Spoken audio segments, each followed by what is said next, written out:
เคเขาเข้าใจจุดนี้เลยว่ากลุ่มลูกค้าเมนกลุ่มเห็ดแต่เขามีหลายๆแต่เขาด้วยกลุ่มคู่ค้าคือคนที่วางแผนด้วยกับเขา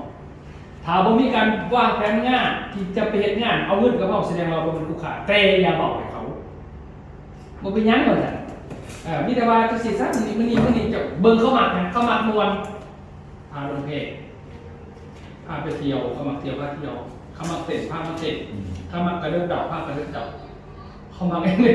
เพราะว่านั่นจะมาเสียใจกันนะยอดคือราคาเนาะนี่จบบ่ได้ว่าหยังที่นี่เลยพวกนั้นโอเคผ่านไปแล้วก็เบิ่งตัวนี้มาเบิ่งเนี่ยเขาว่าคู่ค้าเนาะคู่ค้าเนี่ยคือ6กลุ่มนี้มีผู้เสื้อแม่นาผู้ค้าผู้ไปย้ายผู้นำพาสมาชิกผู้ให้ข้อมูลเป็นวิชาการลงพื้นที่เองผู้เป็นผู้บริหารองค์กรทั้งหมดนี่หมายความว่าสอนเขาในสิ่งที่จำเป็นต้องสอนคือผู้เสื้อสอนในสำหรับที่ตามลูกค้าจะได้เสนอให้หนาเพิ่มพ่อก็ต้องไปสอนร้านสอนเองหรอกไม่ต้องเอามาบริษัทก็ได้ผู้เสื้อมาเขาเข้ามานะใครก็จะเป็นผู้ขายเขาขายบ่เป็นพามาบริษัทสอนหายถ้าเราสอนเป็นสอนเพื่อนเลยไม่ต้องพามาเสียเวลาโมเมนต์เราทุกคนกับมาเฮียนในโดยโมเมนต์ในสั่นไหนผู้เฮียนที่กูจะเป็นกรรมการบริหารแต่เพื่ออนาคตเขาจะมาเป็นเนี่ยเขาจะเป็นผู้นำผ้าผู้ให้ข้อมูลผู้บริหารซี่คอนี่หายเฮียนถ้าตัวนี้มันนี่โบต้องเฮียนน้ำบริษัทเฮียนน้ำเจ้าอะไรเจ้าแบบเป็นบริษัทแท้จะไปสอนกันเองสามอันเนี่ยแบ่งกันคนละ3น่ะผู้ขายผู้ขายผู้เสื้อเนี่ยจะไปสอนกันเองแต่ว่าผู้นำผ้าสมาชิกของบริษัทผู้ให้ข้อมูลเป็นวิชาการผู้จะลงทุนเองหรือบริหารอะไรต้องเฮียนผ่านบริษัทมาเป็นศูนย์ประหยัดขั้นหน้าบริษัทแล้วโคตรหรือว่าเจ้าโมคือมูว่าเวลาจะพาคนมาปั๊บลูกทีมเจ้านายจบตางามดูดีแบบไปเห็นหมู่เขาไม่ได้เก่งของหัวหน้าเขาขึ้นมาดูดีกูหัวหน้ากูนี่ยังขึ้นไปสำเร็จเขาก็ประหยัดมาหน่อยฉะนั้นเขาต้องดูดีเนี่ยหมู่แบบบริษัทว่าเขาสิทธิ์ต่างๆในบริษัทว่าเขาเป็นผู้หนึ่งในบริหารบริษัทขั้นที่สี่เขาเชื่อหรอกนั่นก็เชื่อเกิดมาพื้นฐานเขาเนี่ยเกิดมาการพัฒนาเขาเนี่ยมีการเปลี่ยนแปลงจากเดิมจากมือที่เขามากแบบโมเมนต์ดีขึ้นเปลี่ยนแปลงดีขึ้นไปบอกเขาเลยพื้นฐานเขาดีนั่นแสดงว่าเขาเปลี่ยนแปลงเกิดพัฒนาได้เลยหรอกฉะนั้น4 5 6มาเฮียนจากบริษัท1 2 3เฮียนจากตัวเขาพาเขาเห็นนี่คือคู่ค้าวันนี้คู่ค้านี่คือกลุ่มผู้มาสร้างงานสร้างระดับจากระบบบริษัทตัวนี้ต้องมาขับเคลื่อนแผนรวมกับบริษัทเนาะตัวนี้กลุ่มคู่ค้าเนี่ยต้องผ่านการเรียนรู้และฝึกฝนเพื่อให้ธุรกิจเป็นหาเงินได้ทุกคนคือบอก1 2 3เฮียนจากเข้า4 5 6เฮียนจากบริษัทเขาใจว่าใครบ้างคู่ค้าวันนี้โอเคเนาะบางคู่ค้าไม่ถือวันนี้เด้อแต่วันนี้4 5 6นี่มาเฮียนเขาก็ทั้งเป็นกระยาเขาออกสูตรตรงนี้ไปตามระบบก่อนอย่างหน่อยกับขอเตือนไปเที่ยวไปเขาจะมามวนมากคือว่าก็เป็นลูกค้าประจำเขาแล้วผมไปใช่แล้วนี่คือจุดดีโอเคคู่ค้าประมาณนั้นต่อมาวันนี้คู่ค้าเนาะคู่ค้าในแม่ใน6 กลุ่มนี้เขาสิบอกยังไงฟังเด้อข้าเน่าไปหาผู้เสื่อมได้นาเขาอย่างไรผู้เสื่อมอย่างไรได้นาให้บอกเรื่องค้าได้นาโอ้ก็ต้องไปเอาอย่างอื่นคือก็จะบอกได้ว่าอย่าหาลูกค้าบอกตัวอื่นจบก็ต้องไปล่ามาตัวอื่นขนาดตัวอื่นจบก็ได้ยังเลยก็บอกจะหมดดิตามธรรมศาสตร์ของคนนี่หรือยังแบบแดงมันจะได้จากสูงมาหาต่ำหน้าได้จากสูงมาต่ำคนเหมือนกันไม่ได้จะอยากให้เราเป็นคู่ขาปึ๊บจะไปบอกไล่อันเพื่อมันไล่มาต่ำหรือมันไล่ไปหาผู้สื่ออย่างเดียวมันจะมาอยู่สูงพอจะบอกไล่อันสุดท้ายมากมันจะเป็นคู่ขาจุกเก่งเท่ากันยาถ้าจะบอกไล่อันพวกมันจะมาเป็นคู่ขาจุกเลยทันทีเกิดแบบสูงสุดฉะนั้นเขาต้องยิ่งเป่าขั้นคู่ขาตัวเลยผ้าเขาถ้าเขาบอกลูกค้าผ้าเขาใส่สินค้าได้ดีขยับแค่นี้เองคันนั้นไปบอกปนกันปุ๊บเข้าเสียเขาเป็นลูกค้าเขาว่าไล่อันดูกระจือเดี๋ยวก็จะขอดูสินะขอลองดูเดี๋ยวขอกินดีก่อนจะว่ากันนั่นเองสุดท้ายมากกินเดี๋ยวไปลืมโทรมาสักขยับเพราะมันหลายอันดิสนับรักการคันไปหาลูกค้าหรือว่าเป็นกินดีทีเดียวแต่ไปหาลูกค้าก็ต้องไปบอกต้องกินดีหรอกผ้าหาเงินไปด้วยกันต้องกินดีเพื่อร่วมลูกค้าเขาจะไปบอกว่าลูกค้าในขึ้นมากในขึ้นฝันกันที่หมดเลยนี่เพราะว่าคู่ค้าเขาก็ต้องการดีผู้ดีเขาต้องการอะไรขึ้นบอกที่สุดเขาจะนี่อันนี้เหมือนกันใช่ป่ะขั้นเราเขาที่ไหนเขาเป็นผู้เชื่อขึ้นนี่กันคือใบเขาก็จ่อจงให้นี่ใบนี้เป็นผู้เชื่อจ่อจงไปทีรายได้เขากระเป๋าบาทนี่ไปบอกเรื่องไม่น่าชกทำนี่ก็ต้องไปบอกอื่นเจ้าซิมี่ต้องไล่ไปละบาทนี่ไปเที่ยวความได้ทุกอย่างล่าไปเศร้าสุดท้ายมาผู้สื่อสารมึงจะทำจะตันหนึ่งเขาบอกเปิดตลาด เพราะเราเบาร้ายแล้วก็ยาสุดท้ายว่ามันจบตัวตีสื่อคล้องกับกระจกเขาจะไปอยู่แต่เขาไปเสือดิเขาไปสนใจมันร้ายโผล่แล้วมันแสดงเขาต้องเข้าใจว่าทางเขาไปครับปูเสือไม่หนาให้บอกเปอร์เซ็นต์ที่เขาจะได้เพราะประตูพอแล้วด้วยแล้วก็เทศเอกสารไปแล้วเอาซ้อนแบบนี้นี่ไปตามที่ว่ากระจกมาเด็กบอกก็ไปเข้าต้องไห้นะครับบอกไห้เป็นกลุ่มนี้เราคือ2 ด่านนั่นเด้อด่านหนึ่งบริษัทยอมจับไม่หนีเพราะมันจำกัดบริษัท2 มากก็คือตอนเหมือนคนยอมตื่นในตลาดถ้าเขาจะมาปล่อยเอกสารในภายทางฝึกลงก่อนเนาะ2เป็นทางเขาบอกเขาผู้ขายเขาสวยเนี่ยเขาจะบอกเขาผู้ขายเขาจะไม่เป็นผู้ขายให้บอกเรื่องกำไรจากการขาย FAM นี่ก็พ่อก็ต้องบอกเรื่องเงินกระดอกกระเด็นดาวเอาเองอีลิลงไปซื้อฟ้าไหวกระเด็นสักคนต้องไม่สนใจเนี่ยนี่คือแทนเขาเอาหน้ากันหน้าเขานี่ขึ้นจนปั่นเขาก็ทำแบบย่ามันกับใครเดียวไอ้ใครย่าเพราะมันฉะนั้นเมื่อเขาบอกชดจะเดือดขายให้บอกแต่กำไรมาขายแต่ยังลง15 ตันเขาเสียต้องแถมยังกำไรถ้าเขาไปขายตัวใหญ่เท่าไรนี่ถ้าจะขายบ่เบิดปุ๊บจะขายบ่ได้แต่ไม่ได้ว่าของที่ส่งขึ้นเจาะก็กำไรถึงเยอะ2 ตัวนี้ส่วนที่เราเอาได้บอกไปเสียไปเขาให้เจาะเขาบอกจริงต้องหลดจบเพราะว่าเขาต้องการแทนเพชรกำไรก็ของเงินเก่ามันได้ไหวเฮ้ยคนขายเขาไม่ได้ต้องการอะไรอื่นถามว่าตอบโจทย์เท่าไหร่เขาดูคณะไปหาคนขยายคือคนที่แบบว่าเขาเห็นแค่ขายเวลาเนี่ยเขาเห็นแค่ขายจะกี่กันนี่คนมาขยายคือบอกเรื่องแผนการตลาดเอ็มนี่แผนนี่แผนคือตำแหน่งนี่แผนอะไรนี่ทั้งนี้ปิ้งปองนะฟิตตำแหน่งตัวนี้สายกว่านี่จักเปอร์เซ็นต์จักคูนี่ไล่ขึ้นมากคือตำแหน่งมีเงินเดือนตำแหน่งเงินเดือน2,500 ถึง110,000 บาทอายุมากแต่โมเมนต์แบบคูเป็นได้หนามากจะไปบอกตัวนี้ไปปุ๊บมันตีราคาจะพิษต้นไม้อยู่ไหนหลอกลวงเลยดูแสดงว่าพิษอันตีขนาดซัดนี่นะซัดในโลกวันนี้มันมีจากสายพันธุ์เป็นหลายล้านสายพันธุ์จะเอากล้วยไปให้ลิงเห็นเอาเนาะเอาเนาะคันเอากล้วยไปให้เสือบ่เอาเนาะเอากล้วยไปให้กบนี่ก็บ่เอาเนาะเป็นยังไงคือบอกสัตว์ถือกันก็จะว่ากลุ่มมันบริเวณนั้นอยู่จื้อสิว่าฉะนั้นกลุ่มได้ที่เป็นได้นานจะไม่บอกเรื่องขยายเอ็มนิดเปอร์เซ็นต์เดือนทุยมาอีกเลยปกหลอกลูกหวังปกตบตุ้นจะบอกเป็นยังเวลาบริษัทเนี่ยที่เขาหลายชดไปคนที่เขามาคอมเมนต์คือคนที่มันเป็นกลุ่มขยายเขาเป็นกลุ่มผู้สื่อเขาบอกตรงเขาหน้าเด่นแต่ถ้ากูจะเอาขยายยังไงให้บอกบริษัทนั่นอันนี้เนี่ยปุ๋ยนั่นแล้วก็หากระสอบไปร่อย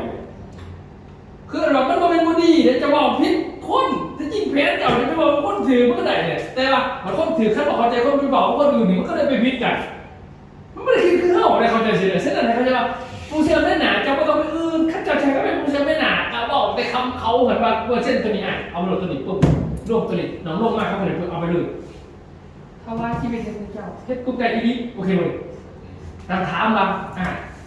น่าจะได้เพิ่มเติมบอกถ้าจะเป็นผู้ขายก็เอาถึงต้องได้มาดิก็ให้ได้ขอ2ไม่เขาจะได้ขอ2เขาเคยได้คนนึงเขาเสือง่ายๆอยู่ไหนจริงๆทุกคนแต่เขาแบบมันโมเมนต์ต้องนี่ดีมันบนเร่งก่อนเราจะมาเห็นอย่างเนี้ยกูไปกูจืดมากูยอมติดสมัครตอนนั้นแค่นี้ไปรุ่น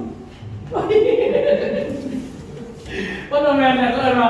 บัดบ้าเราบอกเขาเนี่ยว่าบริษัทลายปวดจะมียังแต่มันเป็นลายปวดเราเจ้าเมื่อว่าจะไปลงกับฝ่ายบริษัทออกแบบว่าตอบโจทย์ในคนที่จะไปหาจะเลือกเอาผมไม่ได้จะไปบอกเบิร์ดเขาจะทำไมน่ะฉะนั้นผู้เชื่อไม่หนาให้บอกเลยเปอร์เซ็นต์ค่าไม่หนาเขาก็มาแล้วเฮ็ดตั้งแต่เดียวจะเบาเรื่องอื่นมือไอ้ที่เขาเจ้ากับเจ้าตรงกันว่าจะให้เขาขายหรือบาเขาคือว่าเขาอยากขายแล้วเจ้าจะบอกเรื่องกำไรจากการขายมีโคไอ้เบิ้งแบบว่าขายตัวนี้กาแฟขายเด็กได้ต้องสอบเปอร์เซ็นต์เดี๋ยวตัวนี้ขายง่ายขายเป็นเบิร์ดขอที่ซอยจะขายจังไรขั้นตอนของที่ซอยขายเนี่ยขึ้นเนี่ยเจ้ากำไรก็เอาได้เด้อจะหน่อยต้นมุ้นนี่หรือมีกำไรในการเขาไปวางแผนเอาเงินพิษดินี่เขาก็ยังลงทุนเลยพอเขาต้องการแต่เพียงเท่านี้มีกำไรในการขายวันนี้เวลาเขาอยากขยายที่ว่าเรื่องแผน M.M. เหมือนแผนนี่แผนตัวต่างเนี่ยนี่ตัวต่างนี่ก็คือตำแหน่งต่างๆแต่พวกเราตัวนี้นี่เขาขยายเขาจะได้ต่อมาเขาอยากเป็นผู้นำอยากมาบริษัทแต่ผ้าเขามาแบบเขาไปบริษัทอื่นเขายังไปคนเป็นรถเป็นได้นี่แต่คนเดียวมาคนอยู่นี่บริษัทเขาบอกมีค่าน้ำผ้าผสมมาอีกบริษัทเขามีเลยค่าน้ำผ้าผสมผมมีแต่ที่ไปที่บ้านเป็นแบบตัวนี้มีหายเลยให้เขาผมก็แบบโอ้คอยเป็นวิชาการเนี่ยจับไปทั้งไปที่บริษัทได้ก็คือมันแต่ว่าบริษัทอื่นเขามีเงินไหน ลงพื้นที่ยังกระเหลี่ยเตะเนี่ยของไปของมันใช่ไหมของเรามีค่าวิชาการแต่ก่อนเดี๋ยวนี้ปุ๋ยเก่าใช้ต้องหาย200%ขอคะแนนหนึ่งนี่ครับให้บอกตรงยุคก่อนอย่าสิไปบอกเรื่องนี้เบิร์ดจะพูดอย่างนี้เด้อเขาไม่เห็นอะไรที่แต่สื่อเดียวนี่ว่าบอกจะเมื่อที่แต่มาเป็นผู้สื่อเขาจะบอกไปเลยคือว่ามันไล่จากซูมครับแต่มาบอกซูมปุ๊บก็เลยต้องตามที่เขาบอกซูมคือไปเลยต้องตามที่เขาไล่แต่ต้องมาตามให้บอกตัวได้ตัวหนึ่งก่อนไปโฟกัสเลยนะขั้นเขาจะว่าเป็นผู้บริหารก็ว่าเรื่องแพทย์สิ่งที่ทำเขามีห้องเรียนซ้อนกันนะจะเอาคนมาสานความสะอาดอีกเขาเห็นเองมันมีระบบไผ่พอเจ้านั่งซื้อหุ้นเข้ามาเนี่ยคือบริษัทตึ้งหรอกขันบริษัทอื่นแบบว่าสมัครใหม่กูบริจาคแพงกูบอกไม่ได้โหลดเลยกูยังไงเป็นเนาะรวยคนขายไม่รวยคนรวยไม่ขายคนขายอยู่คุณได้สร้างคนไปเขานั่งฉันก็ต้องเห็นยังแล้วรวยจะเสียเอาอยู่สั่นแหละ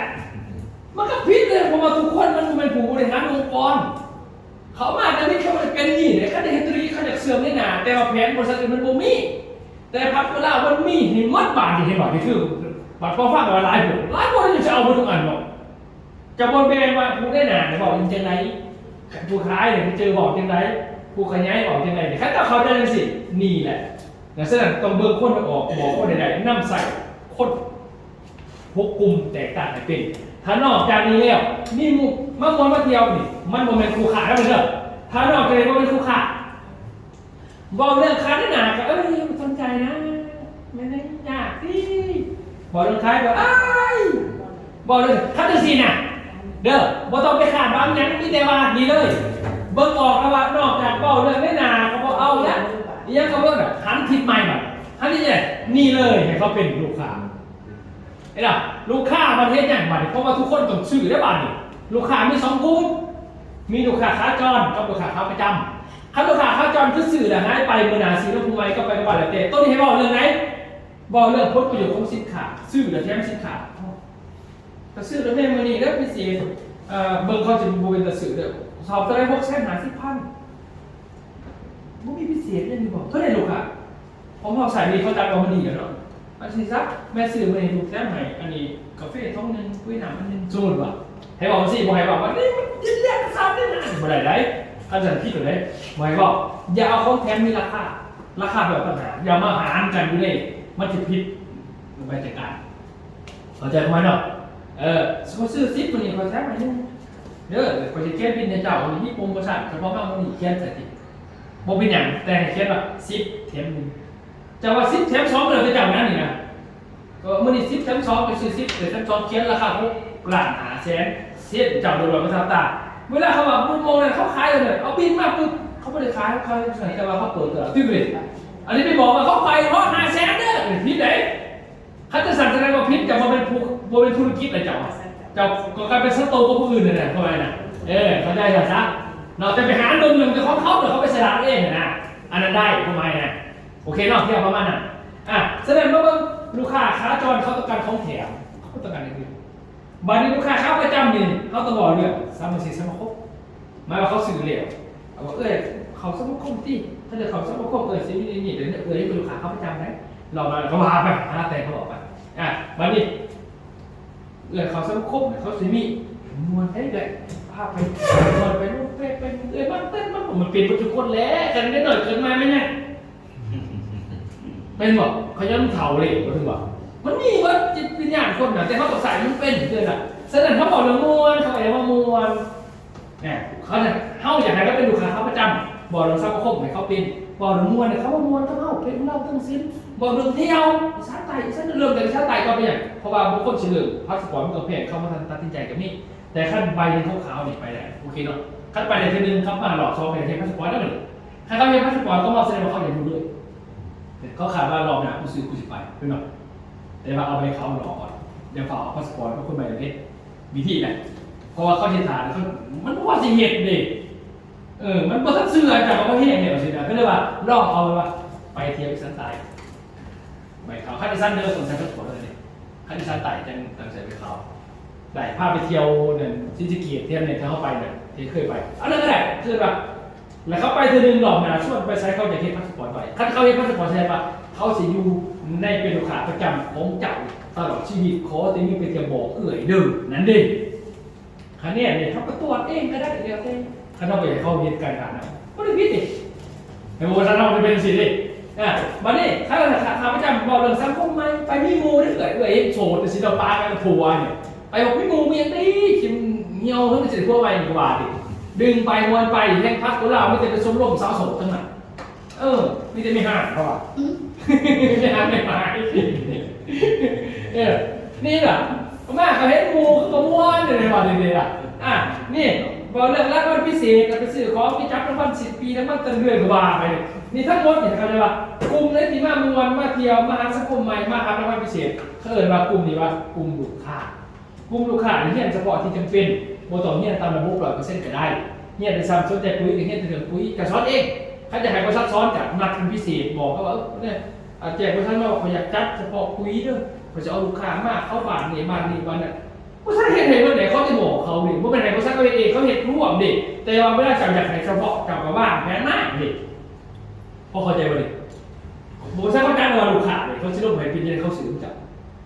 โมเป็นราชการพิษบุษบเมียบุษบเขาบ่อยจะพิษนะไม่ได้เขาเห็นถือใจเจ้าเช่นห้องก็มีแต่3 ห้องปิดประตูล็อกบอกบางทีนี่มันนี่คือเรื่องราวนี่บอกเที่ยให้ออกเรื่องลูกค้าเขาคู่กันนี่ไม่ได้เขาจะไปชดผลนี่แหละแต่มันก็จะบอกในหมู่แบบใหม่บอกให้ไอเลยเนาะรู้จักไปชดรู้จักเรื่องก็คือแสดงจื้อขอหนึ่งหลายคนบอกเข้าใจลูกค้าเดิมก็ต้องขาดเอาบางคนบอกว่าลูกค้าคอยเนี่ยเขาเอามาไงเนี่ยสิคือคนมาก่อนจะเอาเขาพังจะเขาจะพิษเนี่ยพังที่เอามาสมัครบางที่เขาสมัครเป็นลูกค้าเนี่ยเขาไม่ได้เป็นลูกค้าจะเลยฉะนั้นบอต้องเลือกพักเอาคนแต่หายใจได้ก็จกเกือบเอามาเอาเงินเท่าไหร่เอาบอกยังเลิกหายใจได้ก็เอาเงินมาได้คือว่าเอามาเงินเลยแบบใครมากแบบใดให้เป็นลูกค้าแบบนั้นโลดลูกค้าน้องพังไม่ซื้อนี่แหละแต่เป็นลูกค้าดิมากมวนให้เข้าผ้าเขามวนมักเดียวผ้าเขาเดียวมักมูให้ผ้ามาหามูเท่านั้นเองเขาลอดทางไหนก็ต้องไปคัดมากแต่ครูขาดไหนคัดพอมันเกี่ยวพันกับเขาจะพาเขาหาเงินจะไปคัดว่าพิษปึ๊บมันก็ขี้ข้อจนตีมันคันกูไปหน้ามึงไม่ได้ดอกพูดนี่คือขาดล่ำพระล่ำเล่นนะป่ะนี่คัดจะใส่บ่เอาอะไรเข้าไปแล้วฉะนั้นครูขาดนี่แม่งต้องคัดเอาคนที่เหมาะสมเท่านั้นเหมาะสมก็เป็นอย่างนี้พวกของเป็นผู้เสื่อมได้หนาเราบอกตามนี้จบไม่ต้องไปบอกอื่นผู้ขายก็บอกเรื่องกำไรก็บอกจบผู้ขยายก็บอกเรื่องแผนธุรกิจตามนั้นจบผู้ที่พัฒนาภาคก็บอกตามนั้นผู้เป็นวิชาการก็บอกห้องขอวิชาการผู้พูดโบราณก็บอกเรื่องแผนเพศสิทธิธรรมเบ้าเงี้ยไปให้บอกบริษัทจะมีการประชุมเสือได้เองประชุมเสือเขาประชุมเสือแต่ว่ายังเงี้ยที่ไม่ให้ประชุมอื่นก็มีขนาดนั้นอ่ะมันบอกกันเดียวกันเนี่ย